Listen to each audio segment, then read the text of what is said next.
Landasan psikologis pendidikan adalah kajian tentang dasar-dasar psikologis yang dapat menjadi landasan teori maupun praktek pendidikan. Sebab proses kegiatan pendidikan melibatkan proses interaksi psikofisik dalam sosiokultural yang antropologis, filosofis, dan normatif. Artinya, pendidikan adalah suatu kegiatan yang menyangkut interaksi kejiwaan pendidik dan peserta didik dalam suasana nilai-nilai budaya dan nilai-nilai kemasyarakatan. Dengan demikian, pendidikan selalu melibatkan aspek-aspek kejiwaan, kebudayaan, kemasyarakatan, norma-norma, dan kemanusiaan. Kemudian, situasi pergaulan pendidikan. Proses pendidikan berlangsung antara pendidik dan anak didik dalam bentuk pergaulan, baik secara individual maupun secara kolektif. Namun, tidak semua pergaulan mempunyai sifat pendidikan. Pergaulan pendidikan adalah hubungan antara dua pihak yang mempunyai maksud yang disengaja untuk mempengaruhi anak didik sehingga anak didik tersebut berkembang menuju kedewasaan. Dalam hal ini, diperlukan proses kedewasaan yang terus-menerus tanpa putus-putusnya.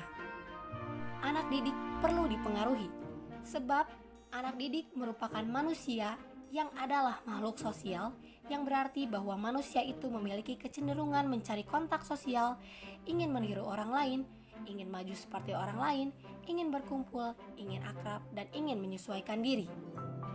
Maka dari itu, tugas mendidik membutuhkan banyak pendekatan, baik yang bersifat ilmiah, filsafat, dan religi.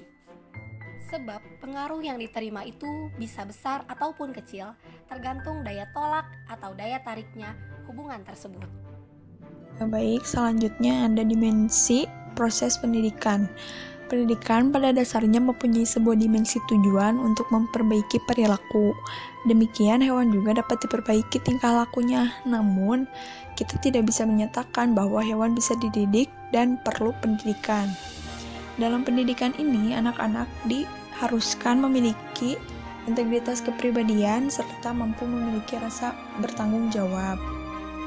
Kemudian berikut ada beberapa lapisan perilaku yang ada pada jenis makhluk. Yang pertama ada lapisan perilaku anorganis, seperti peristiwa jatuh baiknya pada makhluk hidup maupun mati. Yang keduanya tunduk pada hukum alam.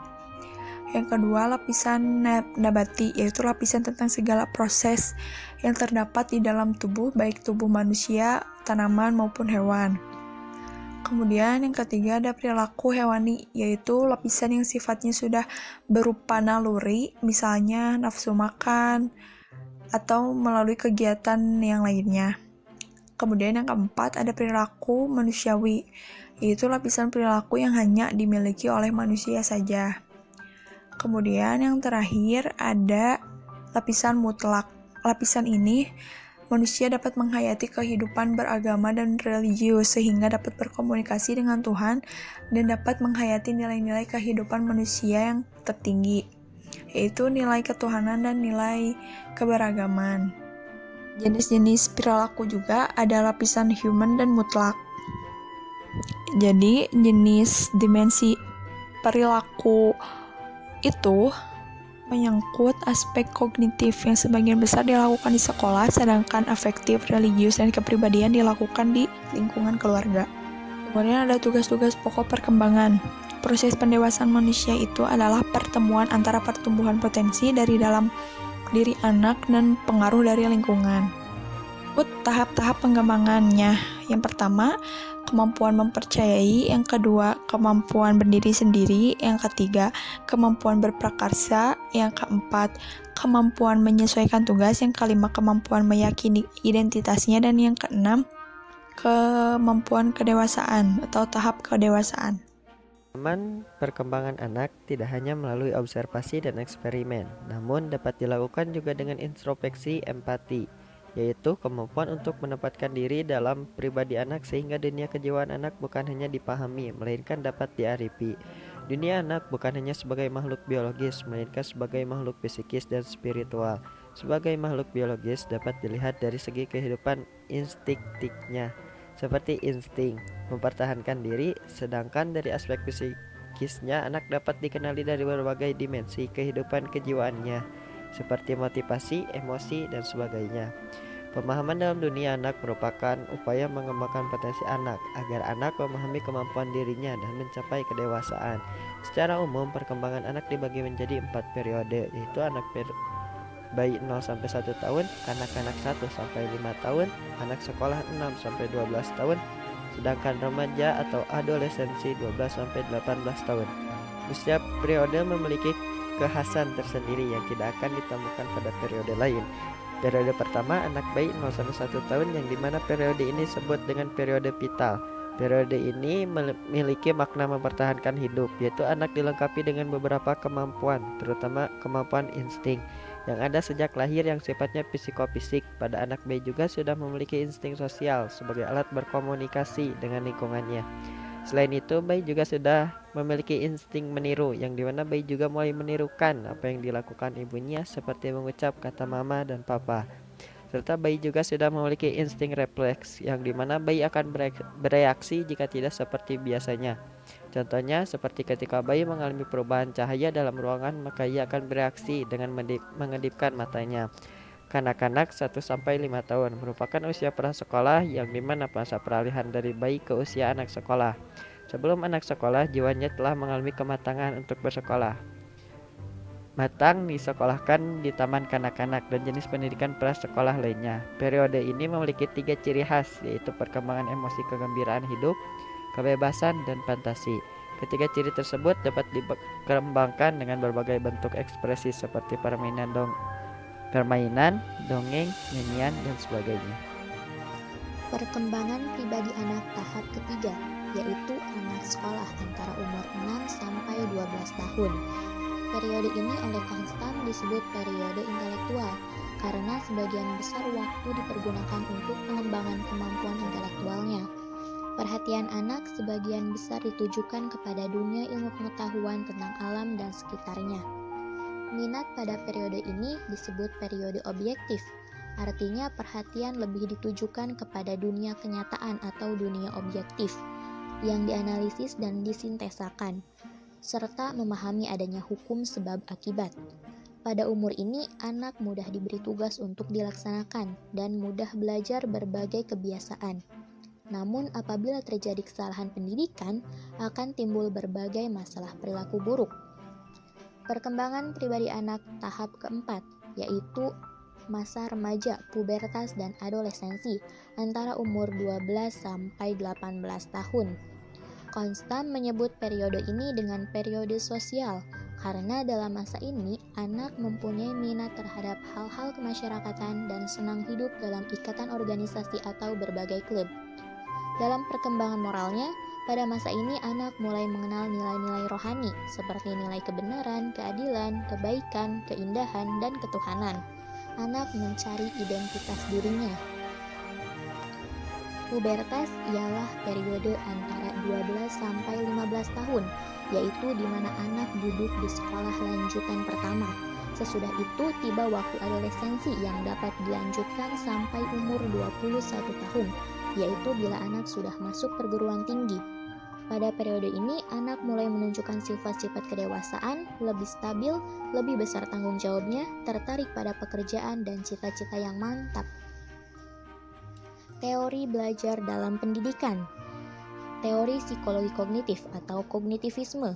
Psikologi kognitif yang dipengaruhi oleh Kurt Lewin, John Dewey, dan Kohler mempunyai pandangan bahwa proses belajar pada manusia melibatkan proses pengenalan yang bersifat kognitif. Cara belajar orang dewasa berbeda dari cara belajar anak, di mana cara belajar pada orang dewasa lebih banyak melibatkan kemampuan kognitif yang lebih tinggi, yang disebut belajar dengan intuisi. Jean Piaget membagi tahap-tahap perkembangan kognisi dari usia anak dan remaja menjadi 4 tahap, yaitu tahap sensori motorik, tahap operasi awal, tahap operasi konkret, dan tahap operasi formal. Ahli lain, Jerome Bruner, mengemukakan perkembangan intelektual dapat dijelaskan ke dalam 3 sistem atau tahapan, yaitu tahap enaktif, tahap ikonik, dan tahap simbolik. Teori Piaget tersebut bukanlah teori belajar, tetapi mempunyai implikasi terhadap proses belajar mengajar. Teori tersebut mengimplikasikan bahwa proses belajar mengajar harus memperhatikan tahap perkembangan kognisi anak. Guru mempunyai peranan penting dalam aktivitas belajar mengajar, yaitu merancang program, mendiagnosa tahap perkembangan murid, dan mendorong perkembangan murid ke arah perkembangan berikutnya.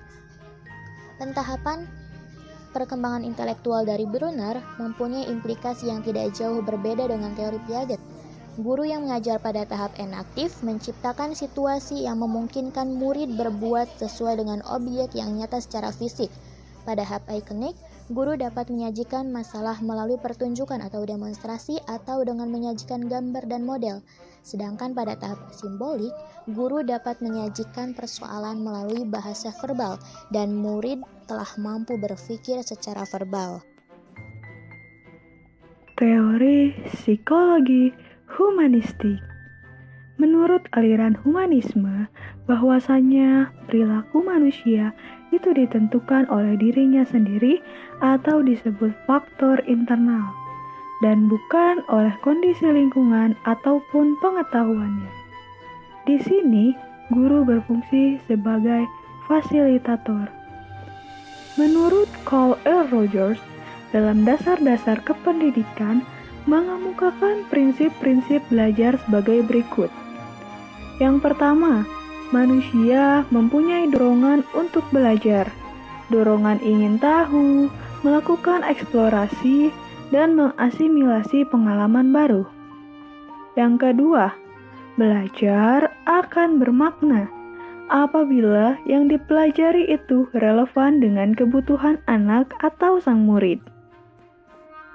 Kemudian, terdapat pula beberapa pengaruh dari teori belajar humanistik ini, yakni pada motivasi belajar dan partisipasi siswa. Motivasi belajarnya bersifat intrinsik dan menekankan pada pemuasan kebutuhan individu. Sedangkan pada partisipasi siswa, partisipasi aktifnya sangat diutamakan. Selanjutnya, teori belajar behavioristik. Aliran ini memandang bahwasanya perilaku manusia adalah hasil pembentukan melalui kondisi lingkungan atau operant conditioning. Tujuan pendidikan menurut aliran behaviorisme adalah berorientasi pada pengembangan kompetensi, penguasaan secara tuntas atau mastery terhadap apa-apa yang dipelajari. Jenis-jenis upaya pendidikan. Upaya pendidikan adalah suatu cara usaha pendidikan untuk membimbing anak mencapai kedewasaannya. Upaya pendidikan dapat berupa perintah, larangan, ajakan, saran, dorongan, dan sebagainya. Setiap upaya pendidikan dilaksanakan berhubungan dengan 4 hal, yaitu yang pertama, untuk mencapai suatu tujuan pendidikan, dapat dilakukan dengan membatasi tujuan-tujuan pendidikan. Yang kedua, dihubungkan dengan siapa yang mempergunakan upaya itu. Walaupun upaya itu jelas tujuannya, belum tentu seseorang dapat memakainya secara efektif. Ketiga, dihubungkan dengan cara atau bentuk upaya yang dipergunakan.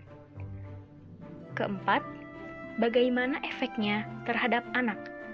Dalam menerapkan upaya pendidikan, pendidik harus memperhatikan sifat khusus dari kondisi dan situasi khusus anak pada suatu saat secara konkret.